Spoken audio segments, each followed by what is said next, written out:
everybody. So glad to have you here. Oh my goodness.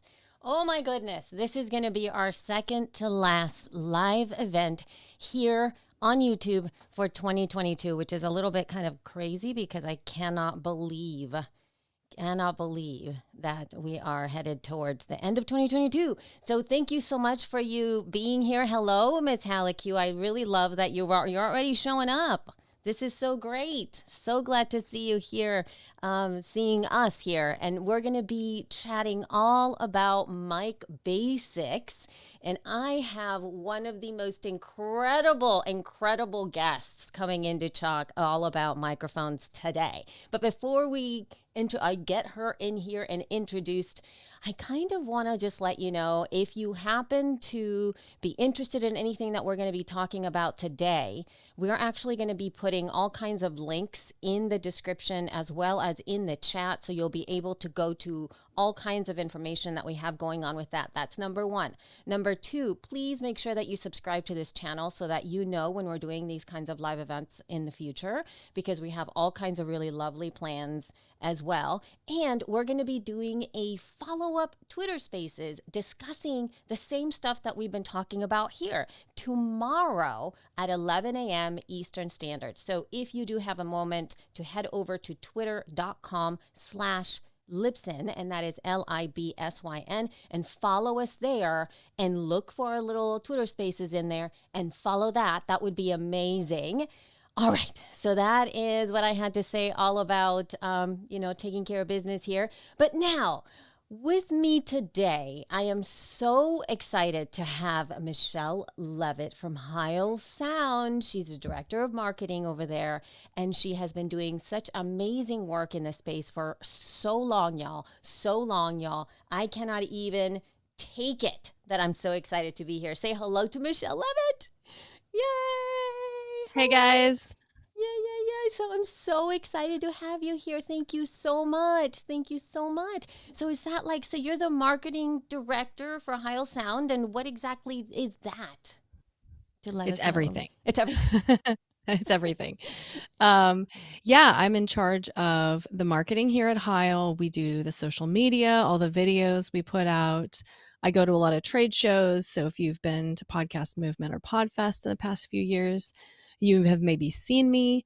I produced the podcast 50 Years of Maximum Rock and Roll with Bob Heil that we did for Heil Sound. So it's a lot of things. It's really fun. I've been doing this job for 18 years. So whoa. Hello. Look, we have friends in the house. Hi, Mario. It's so great to see you. I know that we've seen each other when we go over to all of the live events and the conferences where we've met. Actually, we've done all of those things, because I do know, Michelle, that's the first time I ever met you, carrying around all of the microphones that ever microphoned. You have, we're all in front of you with all of those wonderful things. But, before we actually start talking about microphones, which is why I have you here, I wanted to really chat a little bit about, just Heil as a whole, Heil Sound, and because the historical context of Heil inside of the podcasting industry, I think a lot of people may not even know much about it. But even beyond that, though, can you give us a little bit of the history of Heil and where it all started with? What was the first thing that began the entire company, X, Y, all that stuff? Yeah. No, Heil Sound has a very interesting history, and obviously this will be a brief description, but if you're interested in this, I highly recommend the podcast, because we sort of go in depth into some of Bob's stories. That's great. Bob Heil founded the company in 1966. So we've been around for a long time. And he used to be the sound guy for the Grateful Dead and The Who, and tons of other huge acts in the 70s, late 60s, early 70s. And, the company has sort of had all these rebirth situations throughout its history. We used to make big live sound speakers, and we used to make the talk box. I think that's what a lot of people, sort of know us for. And, in the early 2000s, we started making microphones, and we have always had, well, we've had for a long time, a ham radio division. And so it's sort of a, a quirky little hobby that certain people do, and it uses microphones. And so when podcasting came out, we were aware of it. And we were like, well, this is a neat little thing that some people are doing. And yeah. But I mean, this was like, there were not very many podcasts at the time. Correct. And I remember having to have a section of the website called "What is a podcast?" Wow. Yeah. But yeah, I mean, this is great because first of all, I know that it's been a while now. I mean, it's been a while since that happening. But I think a lot of folks still need a section on their website that says that in order to get folks listening. But to that end, though, how did you who had the idea of starting partnering with podcasters way back then? Yeah. So, well, a lot of the earlier podcasters were coming from either a broadcast engineering space or a broadcast space. So they knew our brand from being involved in radio stations. And Keith and the Girl was one of the very first that we partnered with. Leo Laporte was very early on for Twit TV.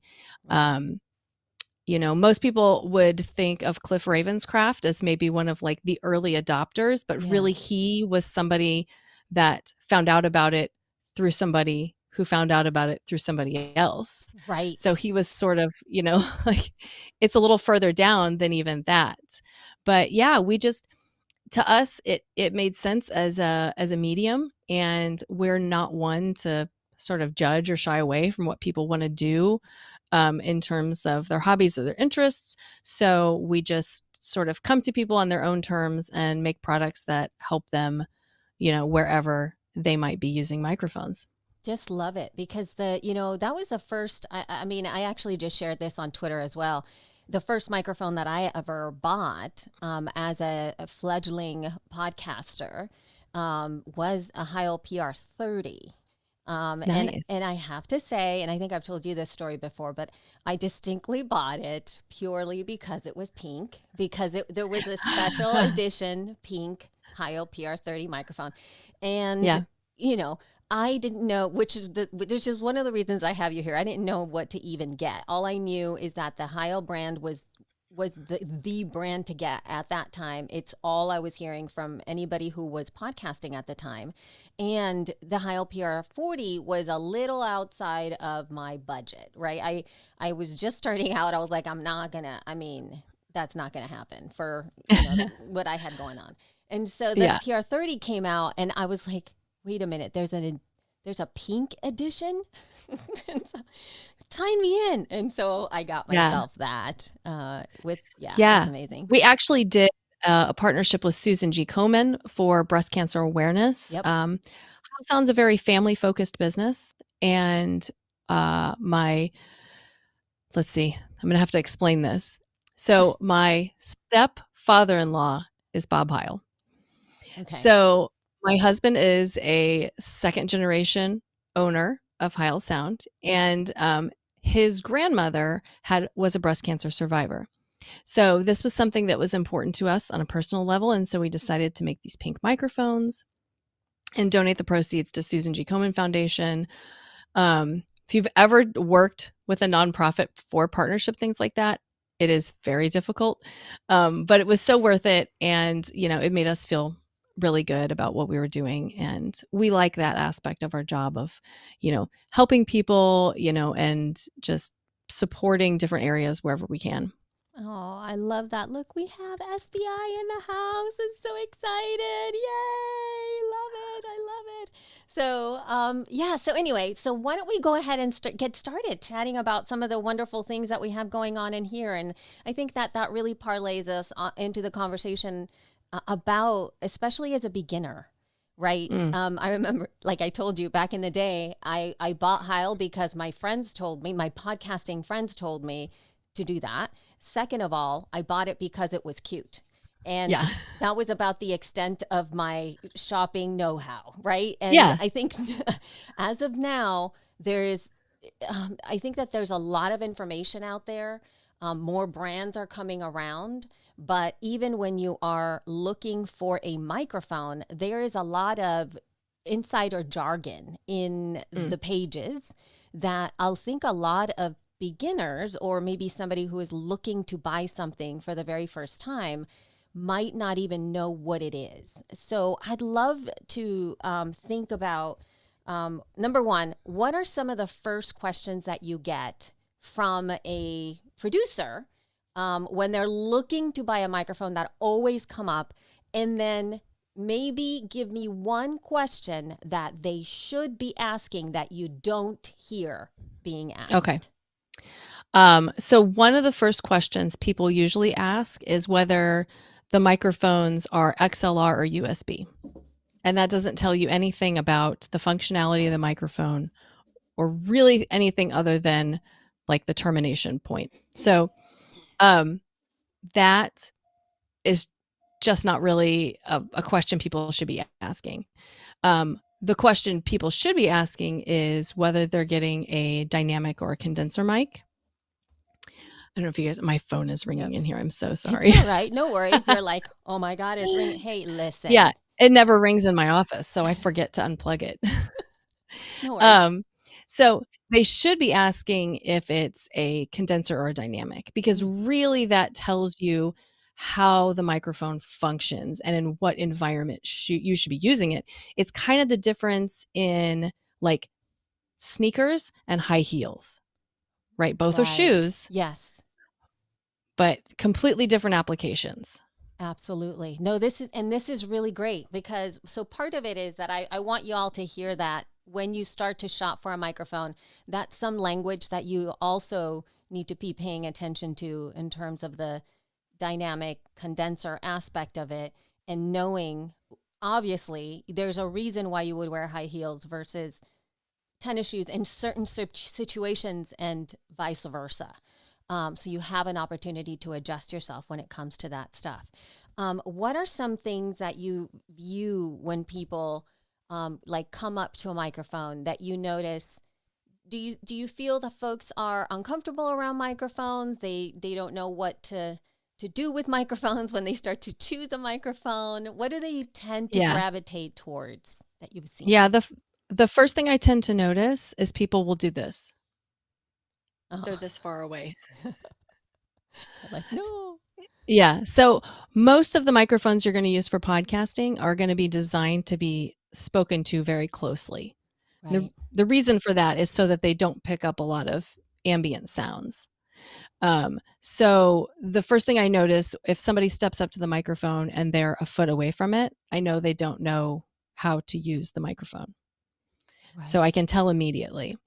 And I tend to ask people first is like, what applications are you using a microphone for? You know, are you the producer and you have a host or a co-host that you're having to purchase a microphone for, or are you the person using the microphone? And that makes a big difference in knowing, like, is this person going to be the person that I'm giving the information to, or is this the person that I'm going to have to teach the information to that they can give it to somebody else? Right. So that's really important to sort of figure out where somebody is at in their podcasting journey. Are you just starting out? Have you been doing this for 10 years, which is a thing now? Yeah.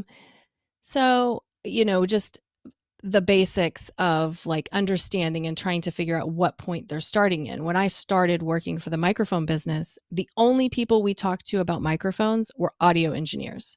So everything was very technical speak. And now we do more things like, you know, compare them to shoes. So it's something that everyone can understand, like this is appropriate in this context, but inappropriate in this context. And then they sort of get it. But really, like, everybody needs to understand those terms, right? Using microphones, if you're a podcaster, is no different than somebody who's using a computer now in 2022. You just have to know what this stuff is. It's not like, oh, I don't want to know. I don't need to know. Like, yeah, if you're going to buy this thing, you kind of do, because you can buy something that is inappropriate, or you can buy something that has a whole bunch of features that you're never going to use. So why pay for them? So yeah, understanding really what you're doing and how it works and what those terms are and why we use them is very important. Yeah, I have another question about the fact that you actually do travel a lot and do a lot of hands-on interaction with folks to get the product out there. And if you were to give some advice to somebody who is attending one of these conferences for the very first time or happens to be on a show floor where you are there with all your microphones and the gear, what is it that um, what is it that you would like to tell them, whoever's coming up, to take advantage of the situation? What are some things that they need to get used to doing with you? Yeah, I love that you asked this question. So this kind of came up at the last show. As you go from booth to booth, trying out everybody's products, you need to try it out the way you would use it. Hmm. So, if you have a host and a co-host and you're there together, go up, try the microphones out together, hear how you sound, hear how your voice sounds on specific microphones. Try out a variety of things. Don't just try out the microphone that you saw on so-and-so's podcast. Like, Right. that may not sound good on you. The other thing that I want you to do when you go to each of these different booths is ask them if they are EQing their microphones, processing them, or using any additional devices that you may have to buy in order to make that microphone sound the way it sounds in that demonstration setting. Mm. Yeah. So this is very important. When I show my microphones at shows, I put my mixer right on the table and I have no EQ on it. So if you want to play with the EQ, you can.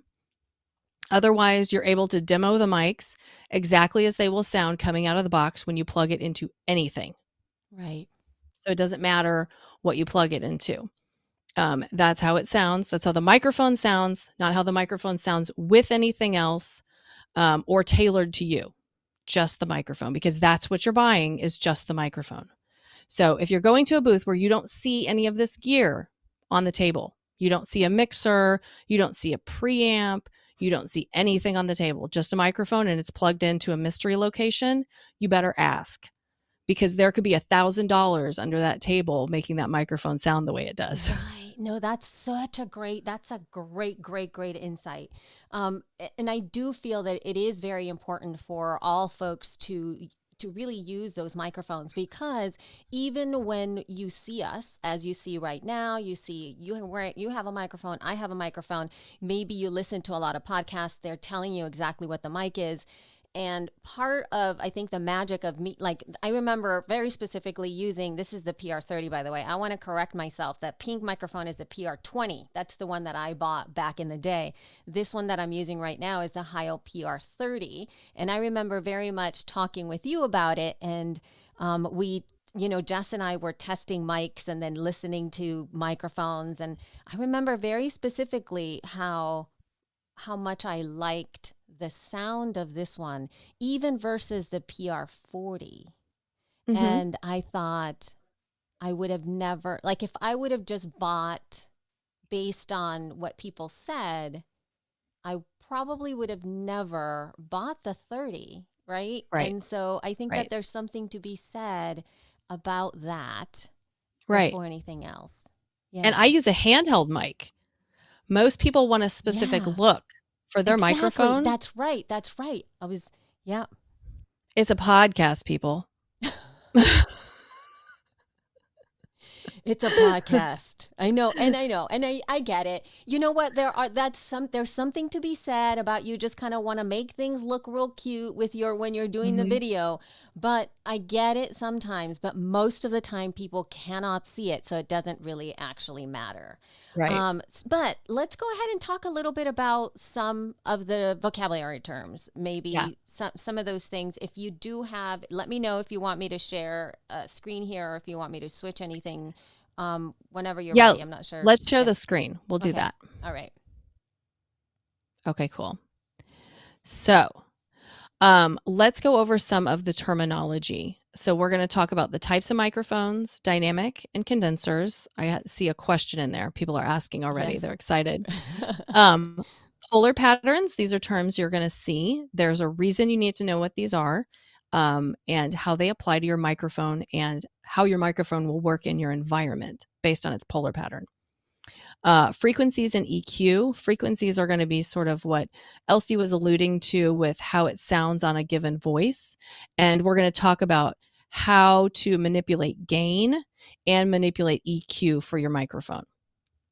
And this is very important. Gain is not volume. These are two very different things. And using your gain as a volume level will make your audio sound bad. Okay, so let's check this out. So this is all going to be very sort of surface level. And at the end, I've got a link for you guys where you can get a very in-depth version of this talk. So dynamic microphones are durable. They can handle loud audio sources. This is typically what's used on live sound stages. They do not need a power source. We'll talk about that when we talk about condensers. And you typically don't need soundproofing. You need some sort of sound dampening if you have like a loud, echoey space, but you do not need soundproofing. And these tend to reduce ambient noise. Like there's a loud highway outside my office that I'm sure you're not hearing. So the condenser microphones are very sensitive and they have very detailed audio. You do need soundproofing and you can only use one of these in an environment. So if you're recording like with a host and a co-host situation, this is not going to work for you. And these need phantom power. So what that is a power source that comes up through the mic cable and powers the microphone. Now, USB mics provide this. Most audio interfaces or mixers provide this, but they do need that. I'm going to go back a slide to talk about this. So, it's not letting me go back. Hold on. Okay. So dynamic microphones, you would really use these like a host co-host situation, like my office situation. I have a condenser like lapel mic, and anytime I have to record with that, like if we do videos where I need to be moving around a lot, we have to record after hours. So there's no like nobody walking around in the building, no phones ringing, the traffic's like slowed down outside, because if any noise passes the building, it's just like stop, start over, because this is not a soundproof space.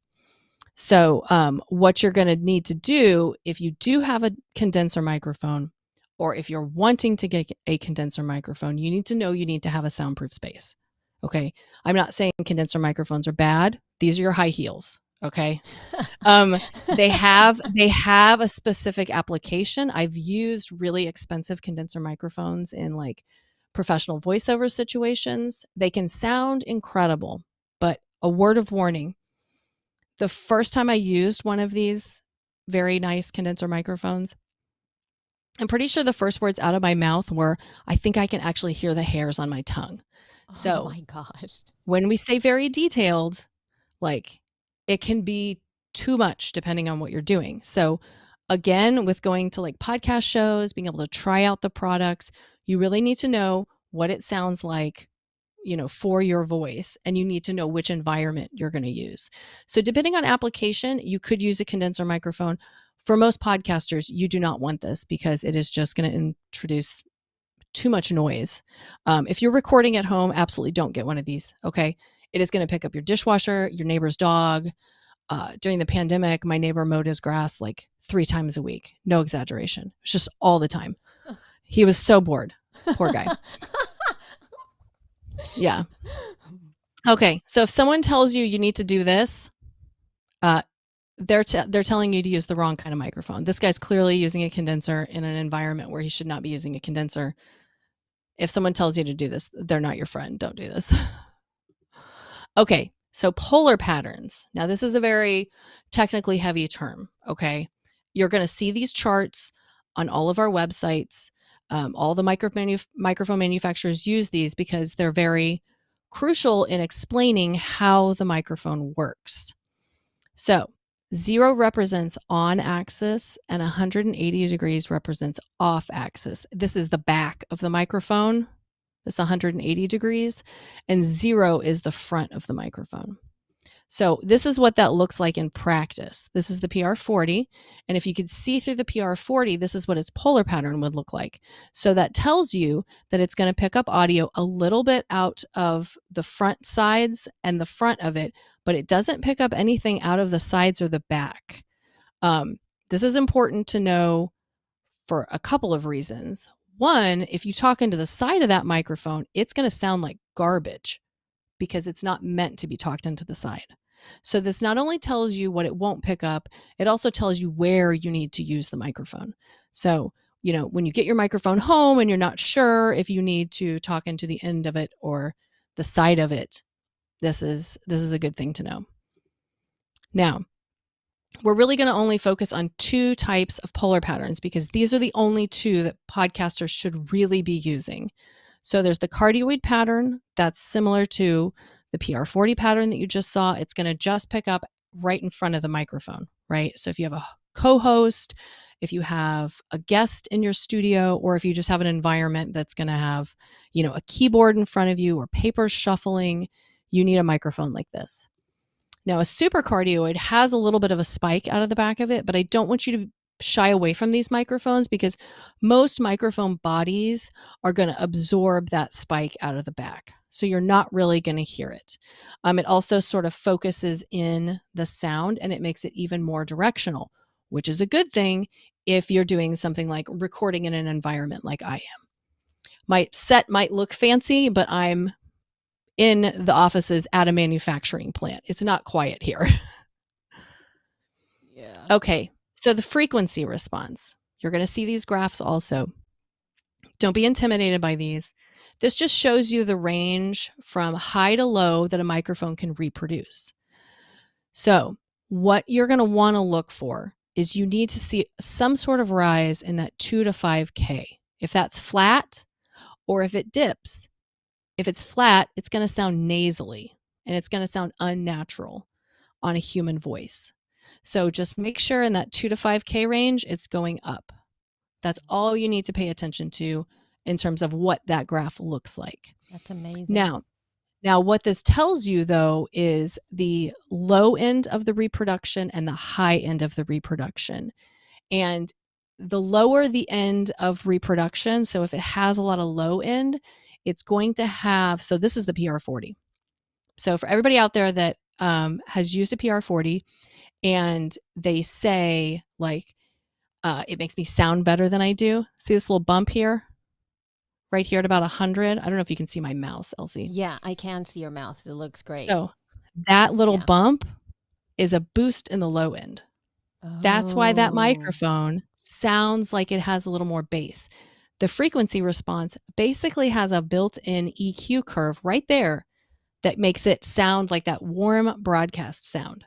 Nice. So once you sort of understand what you're looking at, this is not that scary.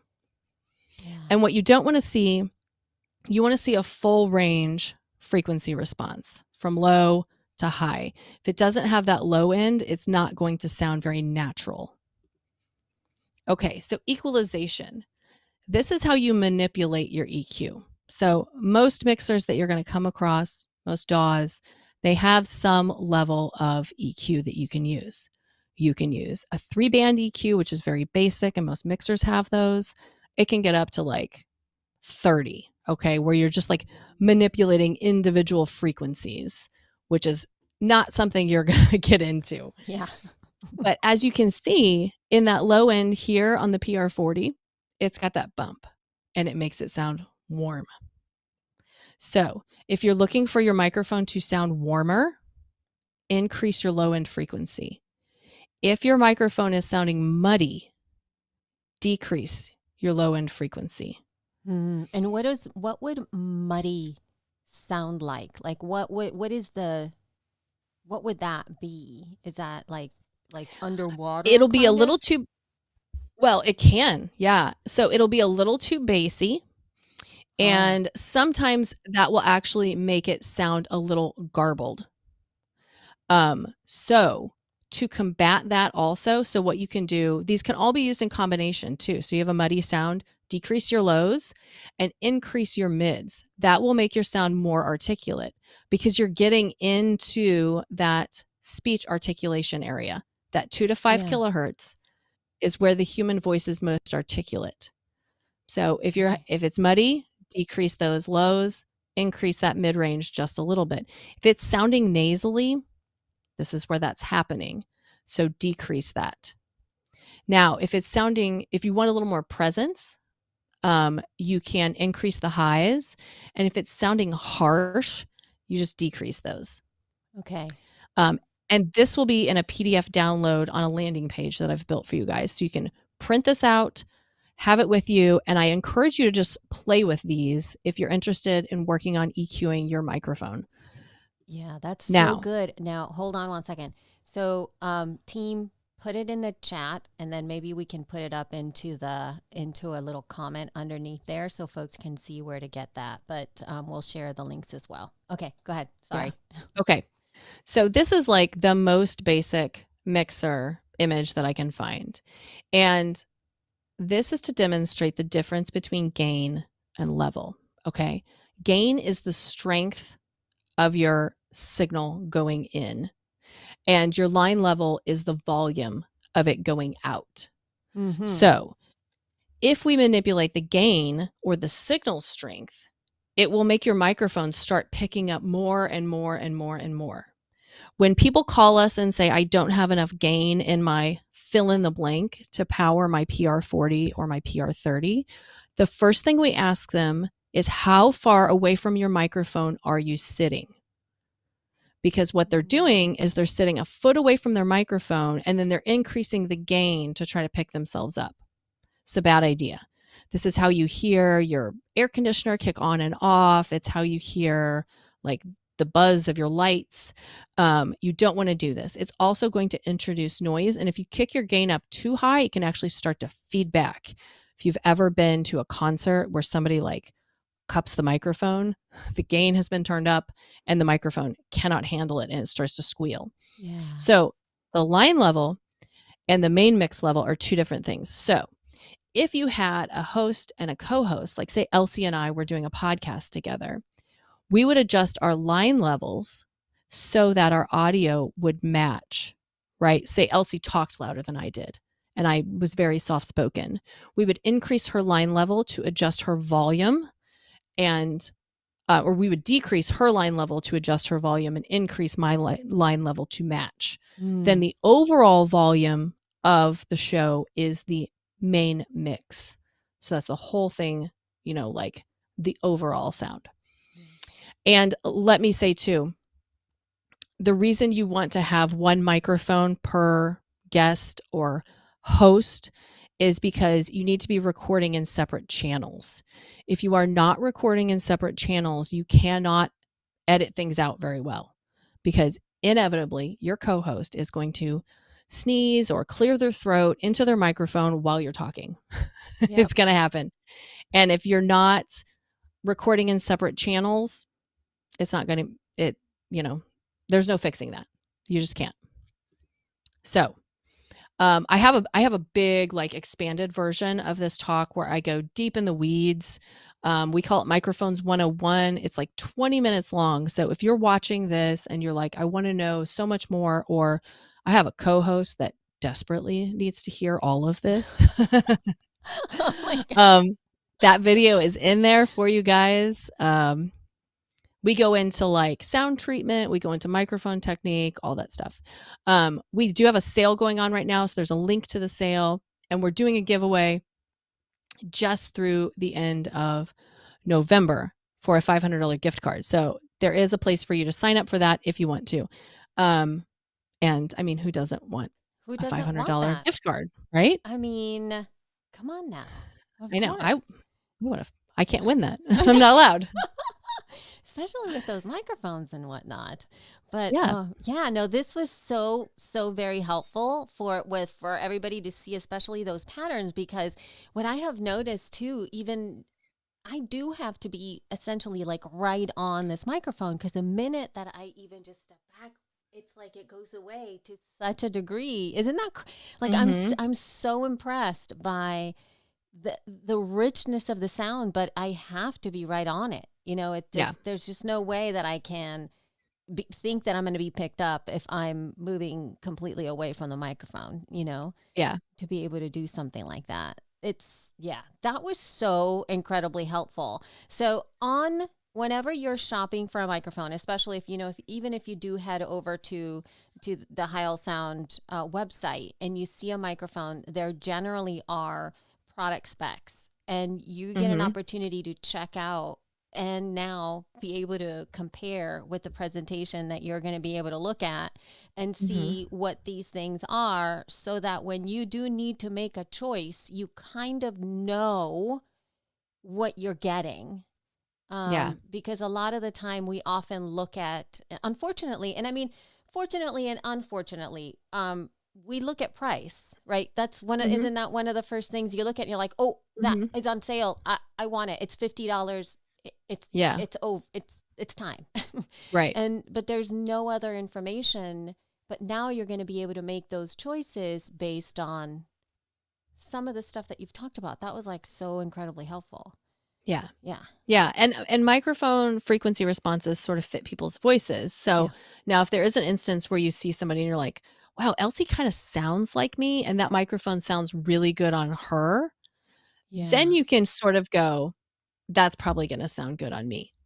But again, ask the question, like, what is she doing to the microphone? Yeah. Or is she doing anything at all to the microphone? Because if people are running a bunch of processing, that $350 mic quickly becomes a $600 to $1,000 audio setup. Yeah. Yeah. And you never know what that's going to, yeah, well, absolutely. Because you do have to pay attention to a lot of that stuff. And I think that in some ways, sometimes the pricier microphones have a level of, not presets, but a way for them to sound right out of the box. They Mhm. sound slightly better because hey, there's a lot more stuff that goes into creating a microphone that's a higher end mic. And Yeah. the lower ends need a little bit more, right? You can still make them work very, very much. And I mean, I've used lower end microphones for a long time and have them work very well for me as well. You just have to be even more specific as to how you're going to be using them. And what I have found though is that sometimes I would say in the more affordable range, which is like the $50 and less category of microphone buying, they tend to be condenser microphones. They do. They And do. and that's a hard thing to use when you're It is. podcasting. Yeah. So anyway, let's go ahead and look at some questions I do know that we have Sure. had. We'll see. Look at this. This one says, Michelle, do you like dynamic or condenser better for podcast? Take two comedy podcasts here. Thanks.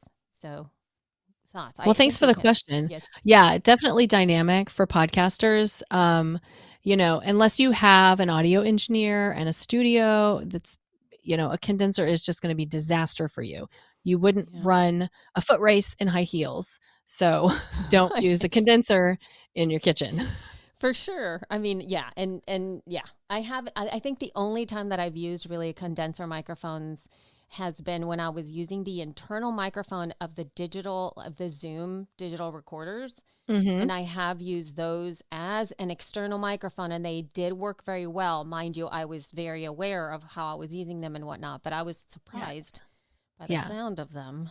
Let's see. Here we go. 1 second. Here's another question. How should we go about eradicating sniffles during Um, live cast? Oh my. Decongestants. um, Uh-huh. I Yes. mean, that's going to be a hard one. That's more of a post-production thing, and then the other thing Yes. too is, like, sometimes it just happens. I have cleared my voice several times. I have a giant mute button in front of me that I just press anytime I need to do that because 'cause I'm getting over bronchitis myself. So, yeah, there's Yeah. not a great way to get rid of sniffles. The other thing too, so if you like, maybe you have a nose whistle because you have a Yeah, cold. The that's other true. thing too is how you angle your microphone. And Elsie and I were talking about this a little bit yesterday on Tech Check. You will see that I have my microphone positioned at more than one angle. So I have it angled this way and I have it angled this way, but it's not pointed at my mouth. And I'm actually talking across the element like this. so that I'm not talking directly into the element. And if I talk directly into the element, it's going to pick up a lot of those air plosives. If you had like nose sniffles, I would say maybe get that microphone as far away from your nose as possible.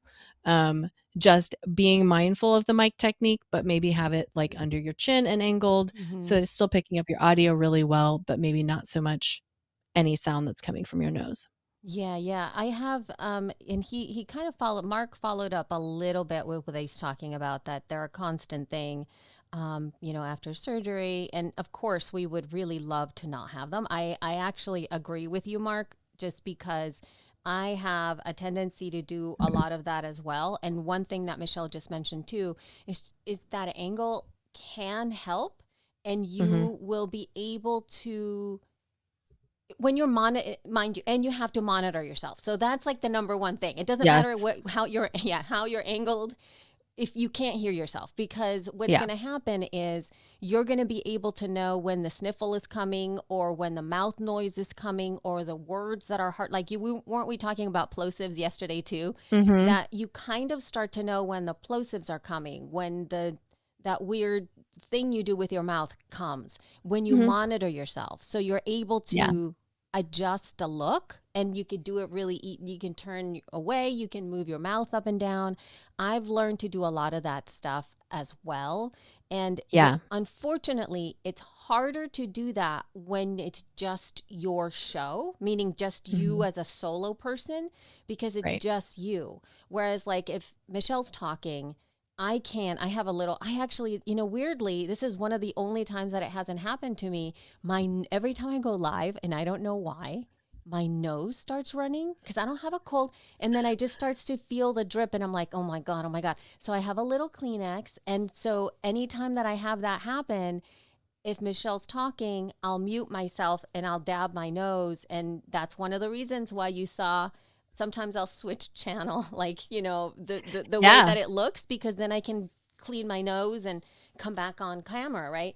And it's the same thing when I'm recording, where I will just mute myself and blow my nose while the person is there. So the mute button is, I call it, the mute button is your boyfriend, but whatever your vibe is, it's like you gotta have them close.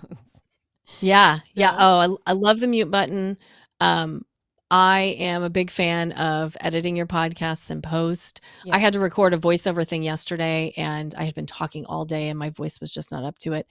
And I was getting some not so pleasant sounds going on. And so I would just like do a couple takes and then, edit the audio and pick the best spots. But sometimes I could just feel it sort of building up, and I'm like, just going to redo that.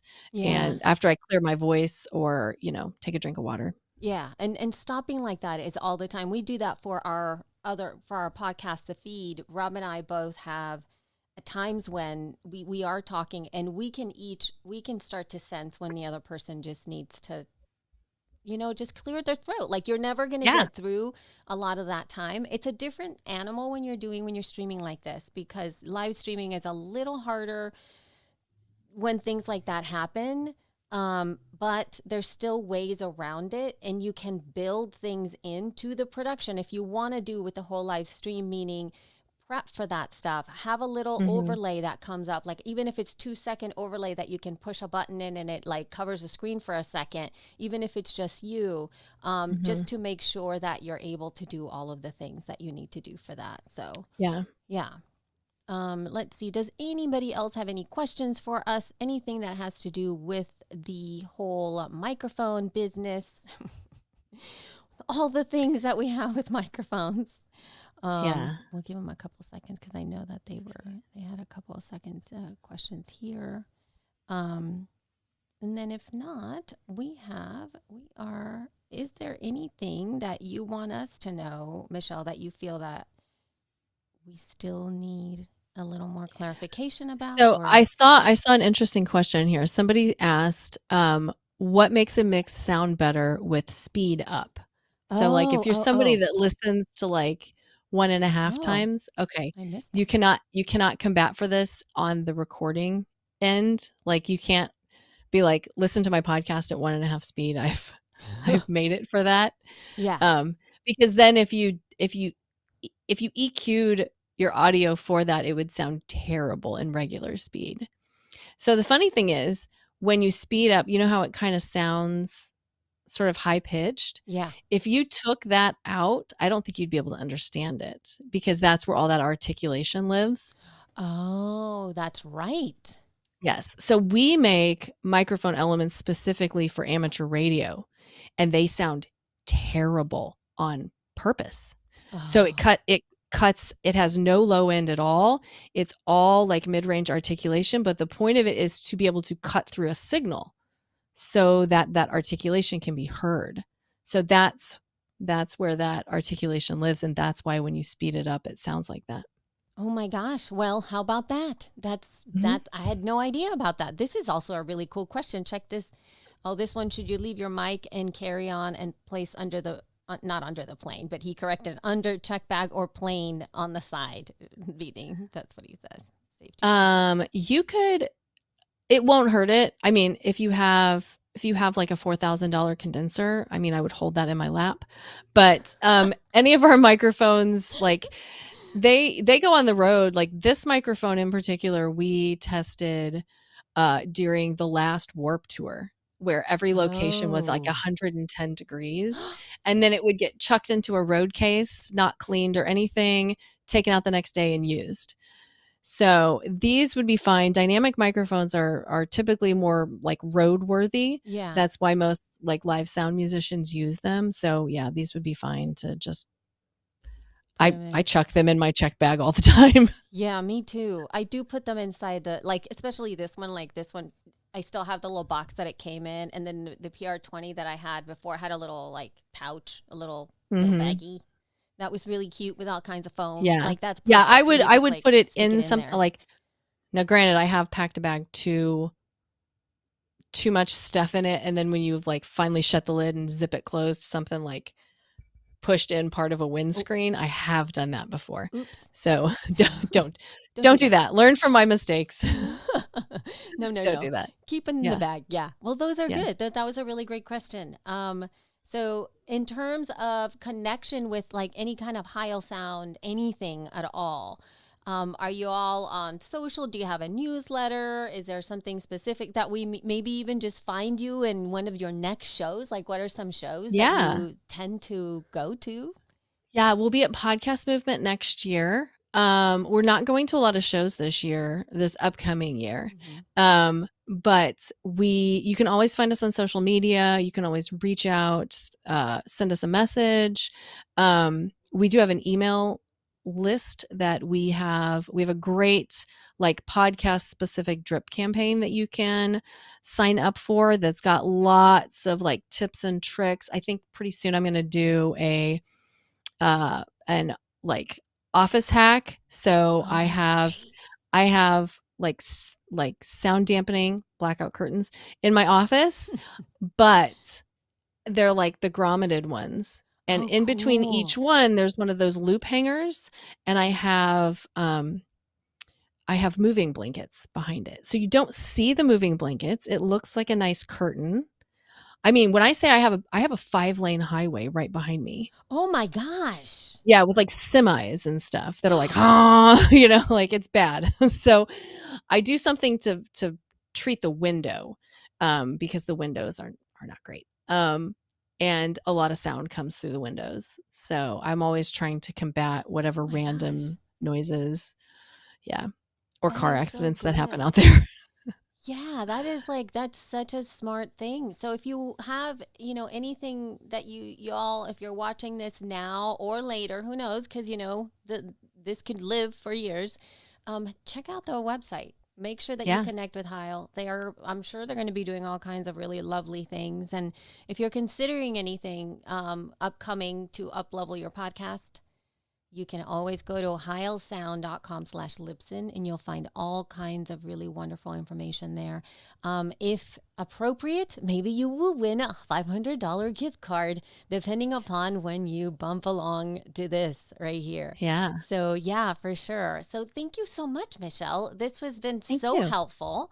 So excited Good. to have you on the show. And I'm sure if we do have any other questions coming up, we will let you know all about it. But if you all who are watching now happen to watch it maybe later today and still have some questions, come and join me tomorrow. And this would be I'm looking at the date, November 18th, 11 a.m. Eastern Standard Time on Twitter over at twitter.com/Libsyn. Just doing a really quickie Twitter space, usually around 30 to 40 minutes, just kind of talking microphones or having a little bit of a recap of what we covered today. And that's going to be super amazing. Feel free to follow us at Libsyn everywhere else and connect with Michelle wherever you find her with all of the Heil stuff. So thank you, Michelle. So great to have you here. And Thank you so much. yay! And on that note, I believe we are all done for today, everybody, and we will see you next time. Bye. Bye.